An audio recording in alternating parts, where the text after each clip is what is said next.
News Kannada ವಾಹಿನಿಗೆ ಸ್ವಾಗತ. ವಡಗೇರೆ ಪಟ್ಟಣದ ಅಗಸಿಯಿಂದ ಪಂಚಾಯಿತಿ ಮತ್ತು ಪೊಲೀಸ್ ಠಾಣೆವರೆಗೆ ರಸ್ತೆಯಲ್ಲಿ ಪಾದಚಾರಿಗಳ ಪರದಾಟ, ಅಕ್ರಮ ಡಬ್ಬಿ ಅಂಗಡಿಗಳ ಅಟ್ಟಹಾಸ, ಅಧಿಕಾರಿಗಳ ದಿವ್ಯ ನಿರ್ಲಕ್ಷ್ಯ ವಹಿಸಿದ್ದು ಗ್ರಾಮ ಪಂಚಾಯತ್ ಕಚೇರಿಗೆ ಜಾಲಿ ಮುಳ್ಳು ಕಂಟಿ ಹಚ್ಚಿ ಪ್ರತಿಭಟನೆ ನಡೆಸಲಾಗಿದೆ ಅಂತ ಸಾಮಾಜಿಕ ಹೋರಾಟಗಾರ ಉಮೇಶ್ಗೆ ಮುದ್ನಾಳ್ ಎಚ್ಚರಿಕೆ ನೀಡಿದ್ದಾರೆ. ಈ ಕುರಿತು ಅಗಸಿಯಿಂದ ಗ್ರಾಮ ಪಂಚಾಯಿತಿವರೆಗೆ ಸಂಚಾರ ಮಾಡಿ ಭೇಟಿ ನೀಡಿ ಹೇಳಿಕೆ ಕೊಟ್ಟಿರುವ ಅವರು, ವಡಗೇರೆ ತಾಲೂಕು ಆಗಿ 6 ವರ್ಷ ಗತಿಸಿದ್ರೂ ಕೂಡ ಯಾವುದೇ ಒಂದು ಅಭಿವೃದ್ಧಿ ಕಂಡಿಲ್ಲ. ಆದರೆ ತಾಲೂಕು ರಚನೆ ಮುಂಚೆ ಯಾವುದೇ ಅಕ್ರಮ ಡಬ್ಬಿಗಳು ರಸ್ತೆ ಮೇಲೆ ಇರಲಿಲ್ಲ. ಆಗ ಸುಗಮ ಸಂಚಾರವಿತ್ತು. ತಾಲೂಕು ಘೋಷಣೆ ಆಗ್ತಾ ಇದ್ದಂತೆಯೇ ಅಕ್ರಮ ಡಬ್ಬಿಗಳು ತಲೆ ಎತ್ತಿ ನಿಂತಿದ್ದು, ಆ ಸ್ಥಳಗಳು ಬಹುತೇಕ ಗ್ರಾಮ ಪಂಚಾಯತ್ಗೆ ಸೇರಿದ್ರು ಕೂಡ ಅಕ್ರಮ ಡಬ್ಬಿಗಳ ಬಾಡಿಗೆ ಮಾತ್ರ ಖಾಸಗಿ ವ್ಯಕ್ತಿಗಳ ಪಾಲಾಗ್ತಾ ಇದೆ. ಈ ಅಕ್ರಮ ಡಬ್ಬಿಗಳಿಗೆ ಜೆಸ್ಕಾಂ ಇಲಾಖೆ ಅಧಿಕಾರಿಗಳು ಯಾವ ಆಧಾರದ ಮೇಲೆ ವಿದ್ಯುತ್ ಸಂಪರ್ಕ ಕೊಟ್ಟಿದ್ದಾರೆ ಎಂದು ಆಕ್ರೋಶ ವ್ಯಕ್ತಪಡಿಸಿದ್ದಾರೆ. ತಾಲೂಕಾಗಿ 6 ವರ್ಷ ಗತಿಸಿದ್ರೂ ಕೂಡ ಆಟೋ ಮತ್ತು ಟ್ಯಾಕ್ಸಿ ನಿಲ್ದಾಣ, ಮಹಿಳಾ ಮತ್ತು ಪುರುಷ ಶೌಚಾಲಯ, ತರಕಾರಿ ಮಾರುಕಟ್ಟೆ, ರಸ್ತೆಯ ಡಿವೈಡರ್ನಲ್ಲಿ ಬೀದಿ ದೀಪಗಳು ಇಲ್ಲದೆ ಸಾರ್ವಜನಿಕರು ಮತ್ತು ವಾಹನ ಸವಾರರು ಕತ್ತಲಲ್ಲಿ ಸಂಚಾರ ಮಾಡಬೇಕಾಗಿದೆ. ಇದರ ಜೊತೆಗೆ ಇನ್ನಿತರ ಮೂಲ ಸೌಲಭ್ಯಗಳು ಇಲ್ಲ. ಚರಂಡಿ ನಿರ್ಮಿಸಿರುವುದರಿಂದ ಸೊಳ್ಳೆಗಳ ಕಾಟ ಹೆಚ್ಚಾಗಿದ್ದು ಜನ ಜಾನುವಾರುಗಳು ತತ್ತರಿಸುವ ವಾತಾವರಣ ನಿರ್ಮಾಣವಾಗಿದೆ ಎಂದು ಅಸಮಾಧಾನ ವ್ಯಕ್ತಪಡಿಸಿದ್ದಾರೆ. ರಸ್ತೆಯ ಎಡಬಲ ಬದಿಯಲ್ಲಿ ಅಕ್ರಮ ಡಬ್ಬಿಗಳು ತಲೆ ಎತ್ತಿದೆ. ಇದಕ್ಕೆ ಯಾರು ಪರವಾನಗಿ ನೀಡಿದ್ರು ಎಂಬುದನ್ನು ಜಿಲ್ಲಾಡಳಿತ ಹಾಗೂ ಗ್ರಾಮ ಪಂಚಾಯಿತಿ ತುರ್ತಾಗಿ 2-3 ದಿನದಲ್ಲಿ ಉತ್ತರ ಕೊಡಬೇಕು ಅಂತ ಆಗ್ರಹಿಸಿದ್ದಾರೆ. ಈ ಕುರಿತು ಜೆಸ್ಕಾಂ ಮತ್ತು ಗ್ರಾಮ ಪಂಚಾಯಿತಿ ಅಧಿಕಾರಿಗಳಿಗೆ ದೂರವಾಣಿ ಮುಖಾಂತರ ಗಮನಕ್ಕೆ ತಂದ ಮೇಲೆಯೂ ಕೂಡ ವಿದ್ಯುತ್ ಸಂಪರ್ಕ ಹಾಗೂ ಡಬ್ಬಿಗಳ ಇಟ್ಟುಕೊಳ್ಳಲು ಅನುಮತಿ ಕೊಟ್ಟಿದ್ದಾರೆ. ಇವುಗಳು ಹಾಕಿದ್ರಿಂದ ಕಚೇರಿಗಳ ನಾಮಫಲಕಗಳು ಕೂಡ ಕಾಣದಂತೆ ಡಬ್ಬಂಗಿಗಳು ತಲೆ ಎತ್ತಿದೆ. ಇದಲ್ಲದೆ ಈ ಡಬ್ಬಗಳಲ್ಲಿ ಇರುವ ಕಸ ಕಡ್ಡಿಯನ್ನ ಗುಡಿಸಿ ತಮ್ಮ ಕೆಳಗೆ ಇರುವ ಚರಂಡಿಗೆ ತುಂಬುತ್ತಿದ್ದಾರೆ. ಮೊದಲೇ ಪಂಚಾಯಿತಿಯಲ್ಲಿ ಪೌರ ಕಾರ್ಮಿಕರ ಕೊರತೆ ಇದೆ. ಡಬ್ಬಿಯನ್ನ ಇಟ್ಟುಕೊಂಡಿದ್ರಿಂದ ಚರಂಡಿ ಬ್ಲಾಕ್ ಆಗಿದೆ. ಇದೇ ರಸ್ತೆಯಲ್ಲಿ ಅಧಿಕಾರಿಗಳು ಸಂಚರಿಸ್ತಾ ಇದ್ರು, ಕಣ್ಣಿಗೆ ಕಾಣ್ತಾ ಇಲ್ವಾ ಎಂದು ಅವರು ಪ್ರಶ್ನೆ ಮಾಡಿದ್ದಾರೆ. ತುರ್ತಾಗಿ ನಾಯಿ ಕೊಡೆಗಳಿಂದ ತಲೆ ಎತ್ತಿರುವ ಡಬ್ಬಿಯನ್ನ ತೆರವು ಮಾಡಿ ಸಾರ್ವಜನಿಕರಿಗೆ ಆಗ್ತಾ ಇರುವ ತೊಂದರೆಯನ್ನ ತಡೆಯಬೇಕು. ಮುಗ್ಧ ಜನರಿಗೆ ಆಗ್ತಾ ಇರುವ ತೊಂದರೆಯನ್ನ ತಡೆಯಬೇಕು ಅಂತ ಆಗ್ರಹಿಸಿದ್ದಾರೆ.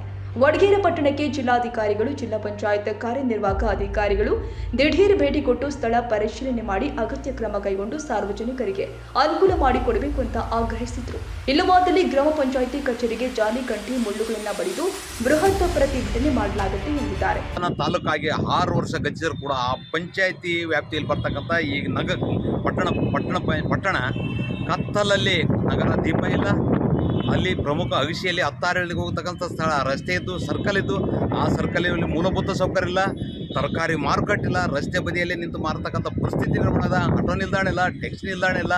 ಆಮೇಲೆ ವಿಶೇಷವಾಗಿ ಅಕ್ರಮ ಡಬ್ಬಿಗಳ ನಿರ್ಮಾಣ ಮಾಡಿ ಆ ಡಬ್ಬಿಗೆ ವಿದ್ಯುತ್ ಸಂಪರ್ಕ ಯಾರು ಕೊಟ್ಟರು, ಆ ಸ್ಥಳ ಅಕ್ರಮ ಡಬ್ಬಿಗಳ ಅನುಮತಿ ಯಾರು ಕೊಟ್ಟರು, ಆ ಡಬ್ಬಿಗಳನ್ನು ನಿರ್ಮಾಣ ಮಾಡಿ ಕೆಲವು ಅಮಾಯಕ ಪಟ್ಟಭದ್ರ ಶಕ್ತಿಗಳು ಅದನ್ನ ತಿಂಗಳ ಕಿರಾಯಿ ತಗೊಂತಕ್ಕಂಥ ವ್ಯವಸ್ಥೆ, ಇದು ಎಷ್ಟರ ಮಟ್ಟಿಗೆ ಸಮಂಜಸ?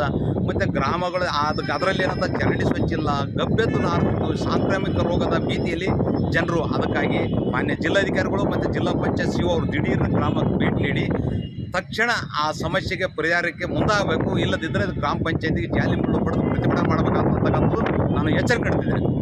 ಈ ಸಂದರ್ಭದಲ್ಲಿ ಬಸವರಾಜ್ ಇಟಗಿ, ಬಸವರಾಜ್ ಬುಜ್ಜಿ, ಹನುಮಂತಪ್ಪ ಬೋಸನಿ, ಯಂಕಪ್ಪ ಯಕ್ಕಳ್ಳಿ, ವಿಶ್ವರಾಧ್ಯ ಹಿರೇಮಠ್, ವಿಶ್ವ ಹಿರೇಮಠ್, ದೇವರಾಜ್ ಪಿಡ್ಡೇಗೌಡ, ನಾಗರಾಜ್ ಗೌಡ, ಬಾಬು ಹುಲಿರ, ಯಲ್ಲಪ್ಪ ಯಾದಗಿರಿ, ಮಲ್ಲಪ್ಪ ಕಡಮಾನೂರ್, ಸ್ವಾಮಿ ಕ್ಯಾಮರ, ರವೀಂದ್ರ ನಸಲಾಗಿ, ಇಮಾಮ್ ನಾಯ್ಕಡಿ, ಮಾದೀಪ ಗೋಡುವ, ಬಡ್ಡೆಪ್ಪ ಶಿರ್ವಳ, ರಫೀಕ್ ಮಿರ್ಚಿ, ಸಂತೋಷ್ ಬುಸೇನಿ, ಸೈದು ಬುಸೇನಿ, ಶರಣಪಾಟಿ, ಭೀಮಪ್ಪ ಇರ್ಬೇಗೇರಿ, ರಂಗಪ್ಪ ಇರ್ಬೇಗೇರಿ, ಸಿದ್ದಪ್ಪ ಕೊಂಗಡಿ, ಕಾಸಿಂ ಸಾಬ್ ಕಾತಲಿ, ಹನುಮಂತ ಜಡಿ, ಗೌಸಿ ಸಾಬ್ ಕುರುಸಿ, ಯಂಕಪ್ಪ ಕೈಮರ, ಅಯ್ಯಪ್ಪ ಜಡಿ, ಮರೆಪ್ಪ ಚೆನ್ನೂರ, ತಾಯಪ್ಪ ಕಾರಕಳ್ಳಿ, ಸಂಗಣ್ಣ ಧನ್ನೂರ, ಅನ್ವರ ಸಾಬ್ ಕಕ್ಕಳ್ಳಿ, ಯಲ್ಲಪ್ಪ ಕಲ್ಪಿನೂರ, ಯಂಕಪ್ಪ ಕ್ಯಾಮರ, ಶಿವನಂದ ಕರ್ನಾಟಕರ್, ಮಂಜು ಹುಬ್ಬಳ್ಳಿ, ಕಿರಣ್ ಕುಮಾರ್ ಜಂಗಲ, ಕಂಬಯ್ಯ ಬೋಸೇನಿ, ಹನುಮಂತ ಪಿಡ್ಡೇಗೌಡ, ಸತೀಶ್ ಮುಸ್ತಜೀರ, ಗೋವಿಂದ ಕಾಡಿಮೈಗೇರ, ಚಂದಸಭಾ ಗೋಡೇಳ, ಖಾಜಿ ಸಾಬ್ ಕೋನಳ್ಳಿ, ಸೈದಪ್ಪ ಅಂಗಡಿ ಕೋನಳ್ಳಿ, ಪ್ರಭು ಕೊಡಲ ಇತರರು ಉಪಸ್ಥಿತರಿದ್ದರು.